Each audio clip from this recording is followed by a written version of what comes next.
Hey guys, this is Abhishek from GadgetsToUse.com, and today we are here at the Lenovo K5 Plus launch event, and here we have the phone with us right now in front of the camera. As you can see, this is how this phone looks like. This phone has been launched for a very affordable price and a pretty old hardware, which is Snapdragon 616 now, which is kind of old, but it comes with decent specification for the price they are selling this phone. They are selling this phone for a very competitive price of 8,500 rupees. For that you get 16 GB of internal storage, 1.5 GHz octa-core CPU and 2 GB of RAM. You are also getting a 5-inch of high definition display. As you can see, it is a full high definition display, not even high definition display, and it is an IPS LCD display panel. Viewing angles are actually very good. The overall color protection of the display is also good as well. As far as build quality goes, the build quality is also well taken care of on this phone. They have used metal over there at the back part. This is completely metal. This part over there on the top is plastic, and at the bottom as well you have plastic. They have also given 2 loudspeakers on this device so that the loudness of the sound is much more on this phone compared to other devices in the same price segment. On the right hand side of the phone, they have given the power and sleep key and the volume rocker. Both of these buttons are metal buttons and they give you good amount of feedback. On the left side of the phone, there is nothing, no connectivity. On top of the phone, you have got a micro USB port for data syncing and charging and a 3.5mm audio jack. At the rear side of the device, you have got a 13 megapixel autofocus camera, which is capable of recording high definition video. You also have LED flash as well. Secondary microphone for noise cancellation. Lenovo branding over there. This part is very nicely finished. It has got a brushed metal finish over there. At the bottom, you have got 2 loudspeakers, and at the bottom edge, you have got the prime microphone for calling, and you have a little indent as well to remove the back cover. So back cover is removable on this phone, which is definitely a good thing, and it has got a 2750 mAh battery. As you can see, have got support for 2 SIM card over there.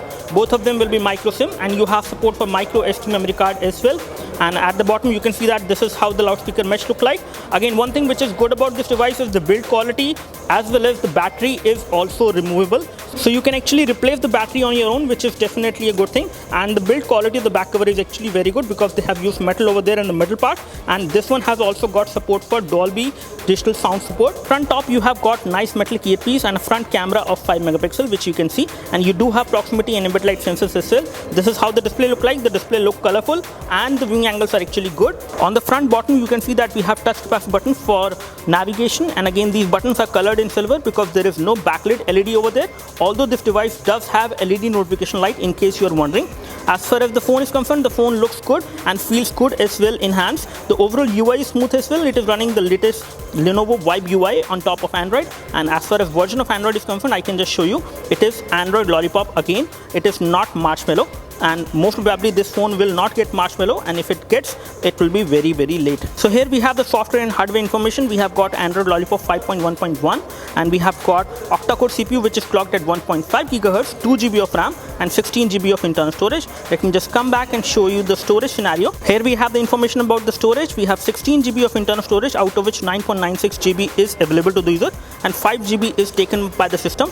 And you do have the support of installing applications on the SD card as well. You can change the default write disk and actually install applications on the SD card as well on this phone. Here we have the current status for the RAM. Out of 2 GB, 1.2 GB of RAM is available on this device on the first boot, and once you start using it, you will get around 1 GB of RAM, which will not be very much sufficient, especially in case you play high definition games. But overall, in day-to-day usage, the RAM on this device is good enough for overall day-to-day usage, and there should be no problem on this device as far as day-to-day usage scenarios are concerned. But heavy gaming is not something which will be suited for this device.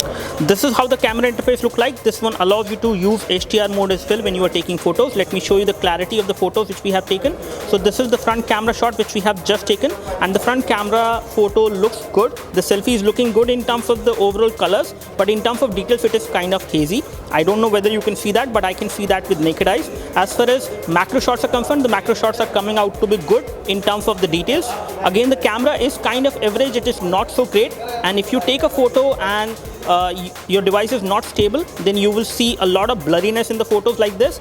You will have to be very stable when you are taking photos from the rear camera. Only then they will come out to be good in terms of details. But in terms of colors, these colors are not something I'm happy with. So color protection is not so great, but the overall camera performance is average and decent enough for a device like this, which is priced around 8,500 rupees. The overall clarity and details are good, but the color reproduction is not so great. You also have different kind of modes like the panorama mode, you have a normal mode, you have different kind of effects and filters which you can apply when you are taking a photo. You can have these filters and see the photo before even taking it, how it will come. You can actually get an idea. Comparing the Lenovo K5 Plus with other devices like Huawei Honor 5X, which also have got the same hardware. Both of these devices have the same hardware, which is Snapdragon 616. Both of them has got 16 GB of internal storage, and both of them has got 2 GB of RAM. As far as the build quality is concerned, the build quality is not compromised on the Lenovo K5 Plus compared to what we see on the Huawei Honor 5X. However, the Honor 5X has got better finishing over there in terms of the build quality compared to Lenovo K5 Plus, but overall these devices are kind of good. In terms of the display size is bigger over there on the Honor 5X compared to what you get on the Lenovo K5 Plus, and the display is also better quality, but the overall price of the K5 Plus is much lesser compared to what you pay for the Honor 5X. In the overall value for money department, I would say the Lenovo K5 Plus is definitely more value for money because it gives you the same hardware, a smaller display, but overall great build quality and a great design for the price you are paying for these two phones. This one is definitely better value for money compared to Honor 5X. Honor 5X, however, has a fingerprint sensor which is not there on the K5 Plus, which is kind of a compromise, but you are also paying a less price for the K5 Plus and getting the same hardware, almost the same kind of hardware configuration it is. In case you have a bigger price budget, then you can go for the Honor 5X, which will give you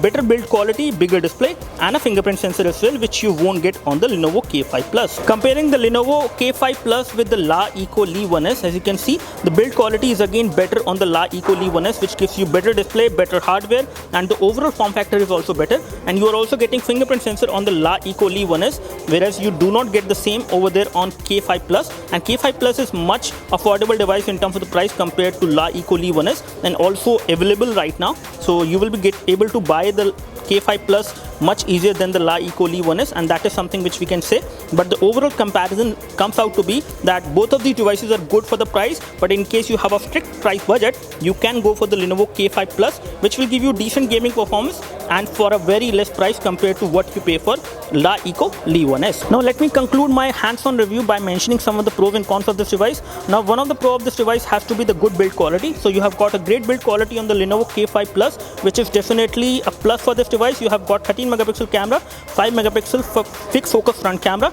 and a full high definition display, which is a 5-inch display panel, which is also good. So the overall build quality and the kind of hardware you are getting on this phone does make it pretty good value for money. But there are some downsides as well, like the smaller battery. You have got a 2750 mAh battery only on this device, which may not give this device a 1 day of battery backup. That is something which may happen because this device has got a full high definition display.